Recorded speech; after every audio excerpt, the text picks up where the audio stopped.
नमस्कार, स्वागत है आप सभी का एफएम न्यूज देख रहे हैं आप और आपके साथ मैं हूं नितीशा बंसल। आज उस खास कार्यक्रम में हम बात करेंगे लजीज बिरयानी के बारे में। वो बिरयानी जो पूरे देश भर में फेमस है। कहीं मुरादाबादी बिरयानी बिकती है, कहीं हैदराबादी, कहीं लखनऊ की बिरयानी फेमस है। कोई मटन बिरयानी पसंद करता है तो कोई चिकन बिरयानी, और जो लोग नॉनवेज नहीं खाते वो वेज बिरयानी भी बहुत चाव से खाते हैं। वो वेज बिरयानी के शौकीन होते हैं। लेकिन क्या हो अगर आपको पता चले कि ये अलग अलग फॉर्म्स में, अलग अलग नामों से बेहतरीन रेस्टोरेंट्स में खूबसूरती से सजाई हुई बिरयानी में जहर मिलाया जा रहा है। एक स्लो पॉइजन जिसको हम आर्टिफिशियल फूड कलर्स के नाम से जानते हैं, यानी सिंथेटिक कलर्स, जिनका इस्तेमाल बिरयानी में आज के समय में बड़ी तादाद में हो रहा है।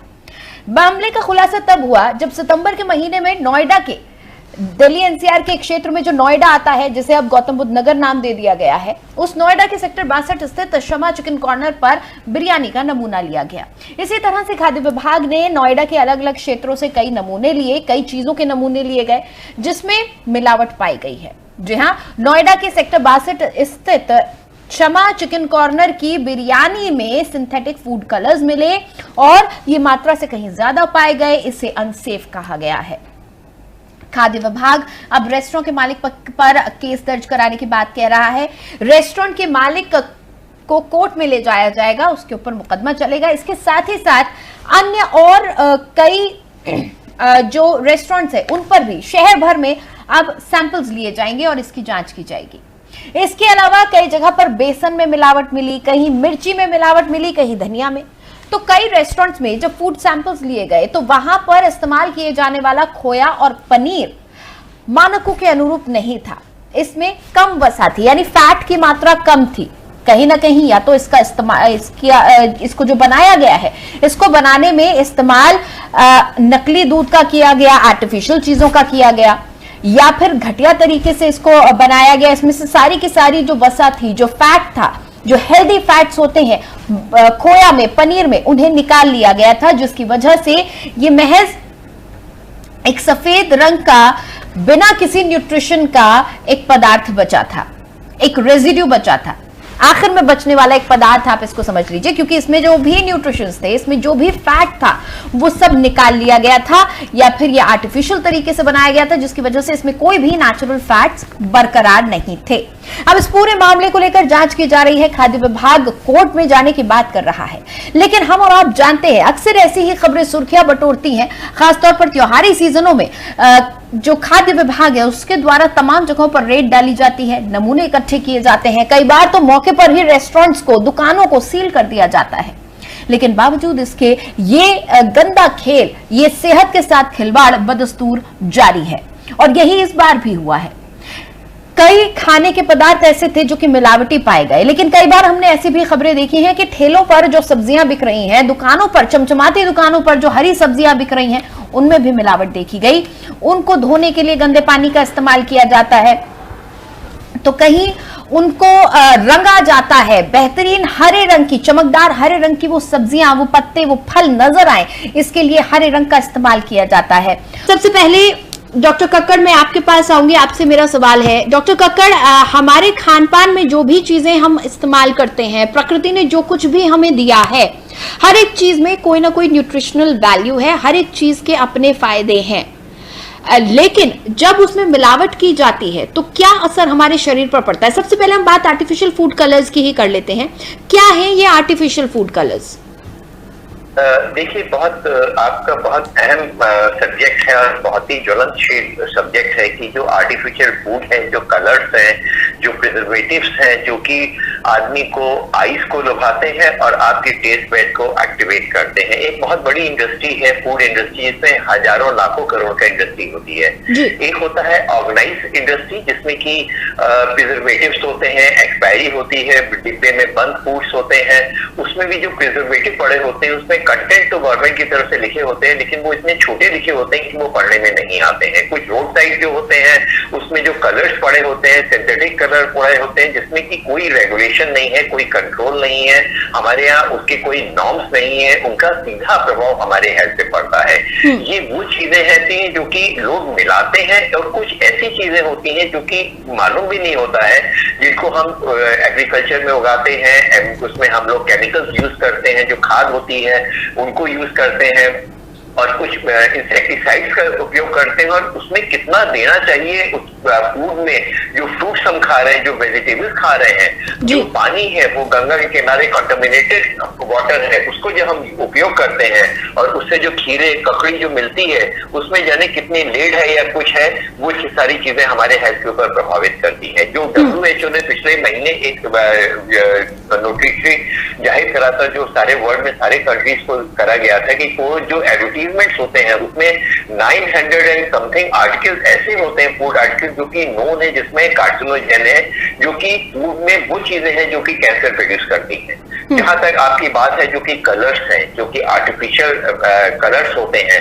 उनको देखने में अच्छा होता है, और कुछ ऐसी चीजें मिलाई जाती हैं जो कि स्वाद को आपको स्टिमुलेट करती हैं, जो टेस्ट बर्ड है उनको उत्तेजित करती हैं, जिनको स्टिमुलेट करती है, जिससे हमें स्वाद आता है। ये जो सिंथेटिक आर्टिकल्स हैं जो पेट में जाकर के दो तरह से एक्ट करते हैं, एक डायरेक्ट जो पेट में जाकर के वहां पे जो एलर्जीज हैं, जो इन्फ्लेमेशन करते हैं, these are known as inflammatory diets, यानी वो डाइट्स है जो बॉडी में सूजन पैदा करती हैं, जो पेट में पहुंच करके वहां पे सूजन पैदा करती हैं, पेट में एसिडिटी होती है, गैस बनती है, डाइजेशन को प्रभाव करती है, और वो चीज जो स्वास्थ्यवर्धक चीजें हैं उनको एब्जॉर्प्शन को फर्क पड़ती है।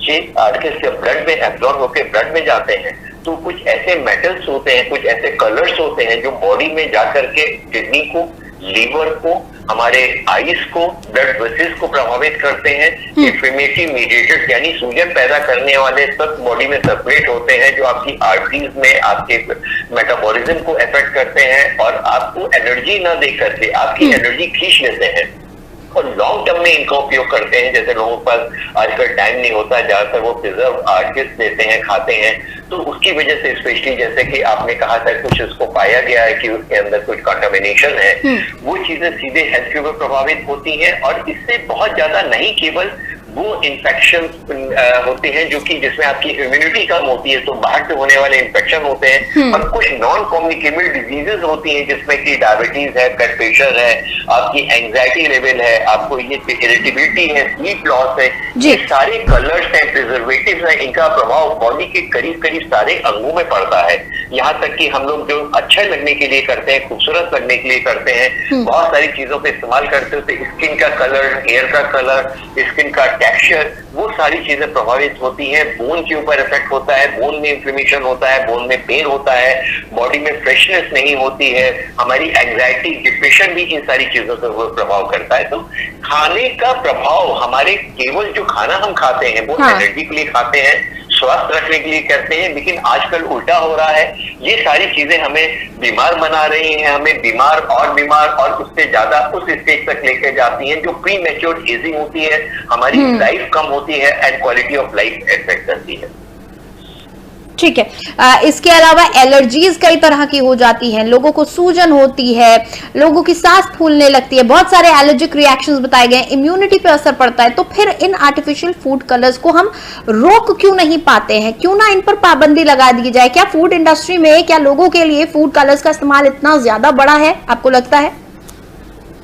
नहीं, बिल्कुल सही है, कलर्स का उपयोग नहीं होता है। ये जरूरी नहीं है सर देखने में जो अच्छा हो वो वास्तव में आपके लिए स्वास्थ्य के लिए अच्छा हो। अक्सर हम लोग कहते रहते हैं, पहली तो प्रॉब्लम हम लोगों की होती है, अगर हम सब्जी भी लेने जाते हैं जिसमें केमिकल्स नहीं होते हैं, उनको देखने के बाद हमें ऐसा लगता है कि हम लोग बड़ी लौकी लेना चाहते हैं, जो हम लोग सब्जियां लेना चाहते हैं वो बड़ी लेना चाहते हैं, देखने में सुंदर हो, कलरफुल हो। वास्तविकता इससे भिन्न है, जो कि जिसमें कोई खाद नहीं पड़ी होती, जिसमें केमिकल का उपयोग नहीं होता, उनके शक्ल थोड़ी सी उतनी अच्छी नहीं होती है, उनकी साइज थोड़ी सी छोटी होती है।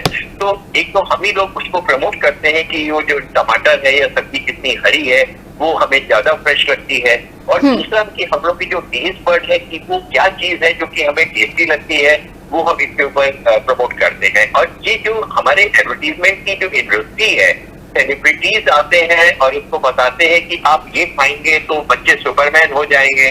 बच्चों को हम लोग जब दिखाते हैं, खाना खिलाते हैं, तो टीवी के सामने रख देते हैं और वो खाना टीवी के सामने खाते हैं, जिसमें जैसे कितने एड्स होते हैं जिसमें ये बताते हैं कि आप सुपरमैन हो जाएंगे, आप इसी तरह से एक बहुत अच्छे क्रिकेटर हो जाएंगे, आपको इतनी एनर्जी आ जाएगी, आपकी शक्ल बदल जाएगी, आपके लगाने पे स्किन का कलर व्हाइट हो जाएगा। ऐसी कोई चीजें नहीं होती है। ये कलर्स को पहले गवर्नमेंट की तरफ से रिस्ट्रिक्शन उनको रिस्ट्रिक्शन के लॉ भी है, उसको प्रॉपर इम्प्लीमेंटेशन होना, स्पेशली जो कलर्स जो की चीजें रोड साइड है, वो चीज जो कि यहाँ पे 80% लोग खाना खा रहे हैं, गांव के किनारे, उसके किनारे, स्कूल के किनारे लोग मिल रहे हैं, वहाँ पे वेजिटेबल्स है, इसके अलावा जो चीजें खाने पीने की है जो कि आपको फूड आर्टिकल्स है जो पड़े हुए हो रहे हैं, उसमें इन्फेक्शन हो रहे हैं, और स्पेशली जो बच्चे होते हैं उनको फूड एलर्जी बहुत ज्यादा होती है एज कम्पेयर टू एडल्ट। बच्चे जिनमें फैमिली हिस्ट्री ब्रोंकियल की होती है, उसमें फूड की वजह से बहुत सारे एलर्जी राइनाइटिस इस तरह की चीजें होती हैं। फूड से पेट में अक्सर लूज मोशन हो जाते हैं, इन्फेक्शन हो जाते हैं। तो इन चीजों को रेगुलेट करने की जरूरत होती है उनके बच्चों में, तो उनको कंट्रोल करने की जरूरत होती है। उनको वो चीजें नहीं देनी चाहिए जिसमें कि आर्टिफिशियल चीजें होती हैं, वो पैकेट जिसमें एक्सपायरी पड़ी होती है। कितनी बार हम लोग लेते हैं जो कोल्ड ड्रिंक लेते हैं, जो टिन की बनी हुई चीजें लेते हैं, उसमें हम लोग एक्सपायरी देखते हैं कि नहीं देखते हैं। सबसे बड़ी चीजें एक स्टडी हुई थी जिसमें देखा गया कि टिन के जो लिक्विड जो पेय पदार्थ होते हैं, हम लोग मान के चलते हैं वो सील्ड है, लेकिन वो कहाँ स्टोर हो रहे हैं, कहाँ जा रहे हैं, वहां पे चूहे हैं, उस गोडाउन में जाके चूहे वहां पे अपने इन्फेक्शन करते हैं उनको, और वो आकर के डायरेक्टली हम लोग ले करके जब उनको लेते हैं तो कुछ चीजें हमारे पेट में जाती है, कुछ वहां पे जाती है, तो उसके ऊपर की तरफ टच करके कंटामिनेटेड अपने आप कंटामिनेट हो जाता है, वो हमारे पेट में जाती है। और इसमें बहुत डिफरेंट टाइप के इन्फेक्शन जो एनिमल टू मैन हो रहे हैं, जिस तरह के इन्फेक्शन होते हैं जो कि एबनॉर्मल इन्फेक्शन जो केवल एनिमल टू एनिमल हो रहे होते हैं, वो हमारे आजकल देखा गया है कि किस तरह के वायरल इन्फेक्शन, बैक्टीरियल इन्फेक्शन हो रहे हैं। तो हमारी इम्यूनिटी, हमारी प्रतिरोधक क्षमता, इन सब चीजों का प्रभाव हमारी इन सब चीजों से पड़ता है। तो ये जरूरी है कि हम लोग उन कलर्स को इनकी शक्ल न देख करके हम देखें, और गवर्नमेंट की एक रेगुलेटरी बॉडी होनी चाहिए जो जिस तरह से फूड के सैंपल्स कलेक्ट करेंगे, उनको देखना चाहिए कि वो क्या है। ऐसा नहीं है कि जो बहुत फेमस जगह है वहां पे हर चीज को ठीक हो, वो चीजें अगर हम घर में भी, जैसा भी उन्होंने बताया, घर पे आप ले तो रहे हैं, क्या जो मसाले हम लोग ले रहे हैं वो कितने साफ है, जो हम लोग सॉल्ट ले रहे हैं उसमें आयोडीन है कि नहीं है, क्या चीजें हैं, हम लोग को खुद भी सजग होना पड़ेगा कि कहाँ पे क्या चीजें हैं, उसमें कंटेंट क्या है, उनके कंटेंट में शुगर कंटेंट क्या है। वो कहते हैं शुगर फ्री, लेकिन शुगर फ्री बनाने में वो चीजें तो इस्तेमाल नहीं हो रही है। जैसे अभी एक स्टडी आई है कि उसमें मालूम पड़ा है कि उससे वो कार्सिनोजेन तो नहीं है। जो चिकलेट्स होती है, जो व्हाइट पास्ता है, जो व्हाइट कलर है, अभी वो मालूम पड़ा है कि उसमें कार्सिनोजेन है, उससे कैंसर प्रोड्यूस होता है। तो हम लोग तेज जब लेते हैं, जो आर्टिफिशियल जो हम लोग लिक्विड ले रहे हैं, वो हम लोग को याद करके ओबेसिटी प्रोड्यूस करता है। हम लोग की ओबेसिटी की वजह से कम 50 ऐसी बीमारियां होती हैं जो ओबेसिटी की वजह से होती है। तो ये सारी चीजें जंक फूड होते हैं। हम लोग जंक फूड की बात करते हैं तो ये वेस्टर्न जंक फूड के अलावा जो इंडियन जंक फूड होते हैं, जो चाट है, जो समोसा है, जो पिस्ता है, जो ये सारी चीजें होती हैं, पास्ता है, ये सारी चीजें होती हैं, ये भी एक जंक फूड की कैटेगरी में आती है, जिसमें शुगर कंटेंट बहुत ज्यादा होता है। हम लोग नेचुरल कलर्स पहले इस्तेमाल करते थे, हम लोग नेचुरल स्वीटनर इस्तेमाल करते थे, गुड़ का सेवन करते थे। वो सारी चीजें हम लोग के आजकल जो पकवान होते हैं जो उसमें कम इस्तेमाल होती है। और आपकी बात बिल्कुल सही है, जिस समय जैसे होली या दिवाली या और भी फेस्टिवल आते हैं, ईद होती है, इसमें जितने ज्यादा हमारी डिमांड बढ़ जाती है उस समय ये सप्लाई नहीं होती, तो आर्टिफिशियल चीजों का उपयोग होने लग जाता है। डॉक्टर कक्कड़, अपना समय हमें देने के लिए। तो आर्टिफिशियल फूड कलर्स का इस्तेमाल आज हमारी फूड इंडस्ट्री में एक बड़े पैमाने पर हो रहा है। यहां तक कि आपके शहर के, आपके मोहल्ले की वो फेमस चिकन बिरयानी की दुकान, वो मशहूर रेस्टोरेंट भी आज आर्टिफिशियल कलर्स का इस्तेमाल कर रहा है, जिस पर शायद आपको भरोसा होगा। बरसों से जिसके यहां से आप खाना लेकर आते हैं, अपने मेहमानों को भी खिलाते हैं, और अब कभी आपका मन करे कुछ खास खाने का तो आप भी वहीं से लेकर आते हैं। लेकिन जब सैंपल्स भरे जाते हैं तो पता चलता है कि यही रेस्टोरेंट्स, यही दुकानें आपकी सेहत के साथ खिलवाड़ कर रही थी, सिर्फ कुछ मुनाफे के लिए। वहीं दूसरी तरफ चमकदार, ताजी दिखने वाली वो हरी सब्जियां भी गंदे पानी के इस्तेमाल से, केमिकल खाद के इस्तेमाल से और रंगों के इस्तेमाल से आपके लिए खूबसूरत बनाई गई थी और बाजारों में सजाई गई थी। इसलिए बहुत जरूरी है कि आप समझदारी से काम लें, फूड लेबल्स को पढ़ें, आप उन रंगों को चेक करें। अगर जरूरत से ज्यादा हरा या कोई भी अन्य रंग, जरूरत से ज्यादा चमकदार आपके फल सब्जी नजर आ रहे हैं तो सावधान हो जाइए, क्योंकि प्राकृतिक रंग इतने चमकदार नहीं होते। ताजी फल सब्जी का पैमाना सिर्फ उनका रंग नहीं है। बहरहाल खास पेशकश में फिलहाल के लिए इतना ही, मुझे दें इजाजत।